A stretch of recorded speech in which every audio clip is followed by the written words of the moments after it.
Il se trouve que dans le milieu du spectacle, certains animateurs, hein, c'est comme ça qu'on le dit, Kluskar appelait ça les animateurs du procès de production et du procès de consommation, enfin certains animateurs culturels, s'étaient prononcés pour les Gilets jaunes. On se rappelle qu'il y avait le petit Rouennais Dubosc, qui immédiatement a été rappelé à l'ordre par ses producteurs et qui a tourné Kazakh et baissé son froc.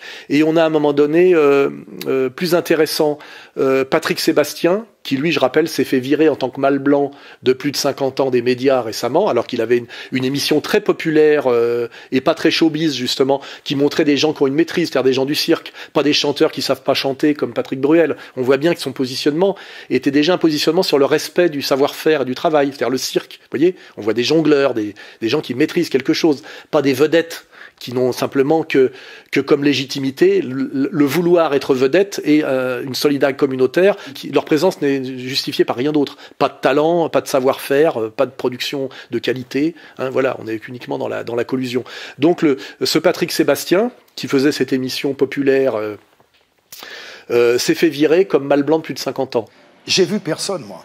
Moi, depuis une semaine, j'ai pas eu un coup de téléphone. Ils vous ont pas appelé? Non, j'ai rencontré... On a convoqué ma femme, qui est la directrice de ma boîte, ouais, pour lui dire en 5 minutes, vous lui direz que c'est fini. Au bout de 22 ans...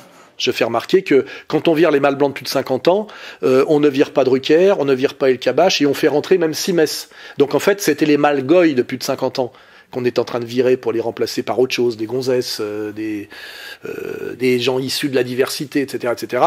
Plus on avance dans la domination communautaire intégrale et dans la dictature du CRIF, hein, on peut le dire comme ça, plus effectivement il faut éliminer les mâles blancs qui auraient une conscience et qui pourraient à un moment donné se révolter face à cette totale injustice. Donc Patrick Sébastien, à mon avis, qui est tout sauf un con, a très bien compris tout ça. On me vire de la télé, j'ai 2,5 millions de personnes qui me regardent, on leur a dit « barrez-vous, vous êtes des cons ». C'est ça qui va pas. Et on s'en prend pas aux vrais responsables. Parce que c'est pas forcément les politiques. Parce qu'il y a une petite caste là, tu vois, dessous, mais qui était là, sous Chirac, sous Mitterrand, c'est des banquiers, c'est des hauts fonctionnaires et c'est des mecs des médias. Et c'est eux qui commandent même aux politiques.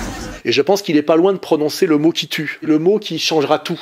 C'est-à-dire que le moment où des gens comme Patrick Sébastien oseront prononcer le mot qui tue et le mot qui fait problème et le mot qui est le problème, là on basculera dans un processus révolutionnaire. On y est presque, on n'y est pas encore, et c'est pour ça que ça cogne autant et que j'en prends autant plein la gueule.